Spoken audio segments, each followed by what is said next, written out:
यहाँ पे क्वेश्चन है define tangent length, length of curve and degree of curve.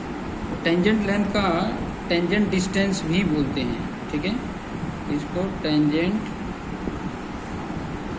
Distance भी बोलते हैं। तो आपके टेक्स्ट बुक में टेंजेंट डिस्टेंस दिया है तो घबरा मत, वही है फॉर्मूला, ठीक है। ये कब डिस्टेंस का फॉर्मूला क्या है, टेंजेंट लेंथ क्या होता है, पॉइंट ऑफ इंटरसेक्शन। इसका डायग्राम के थ्रू भी मैंने समझाया था, ये डायग्राम में भी देख सकते हैं कि ये टेंजेंट लेंथ यहाँ से पॉइंट ऑफ कर्व और पॉइंट ऑफ इंटरसेक्शन के बीच के डिस्टेंस को ही बोलते हैं। तो यहाँ पे लिख देंगे द डिस्टेंस बिटवीन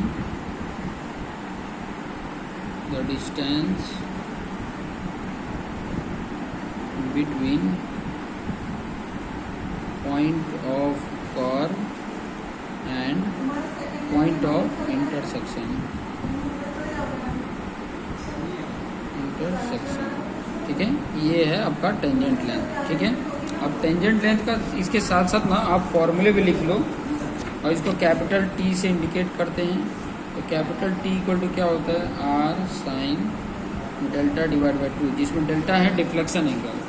ये फॉर्मूले भी साथ साथ लिखते जाओ तो अच्छा रहेगा, ठीक है, डेफिनेशन के साथ साथ। नेक्स्ट डेफिनेशन है लेंथ ऑफ कर्व। तो लेंथ ऑफ कर्व कौन सा है, पॉइंट ऑफ कर्व से लेके पॉइंट ऑफ टेंजेंसी तक जो लेंथ होता है उसी को लेंथ ऑफ कर्व बोलते हैं। तो लिख सकते हैं it is the total length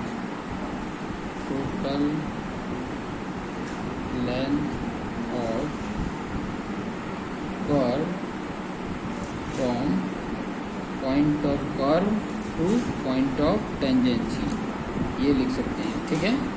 point of curve से लेके पॉइंट ऑफ टेंजेंसी तक ये हम बता सकते हैं।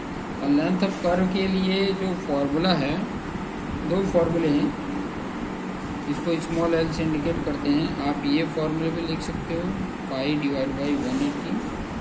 एक जब डेल्टा जो है किस में हो, डिग्री में हो, ठीक है। और एक एल आप 20 डेल्टा डिवाइड बाई डी लिख सकते हो, ठीक है, जब आपका डी जो है वो डिग्री ऑफ कर्व बताता हो, ठीक है। इस तरीके से आप यहाँ पे लिख सकते हैं, दो आपके सामने ये रखे हुए हैं। अब नेक्स्ट आपको डिग्री ऑफ कर्व बताते हैं, ठीक है। डिग्री ऑफ कर्व क्या होता है, तो इसको भी मैं आपको डेफिनेशन लिख के बता देता हूँ। The angle subtend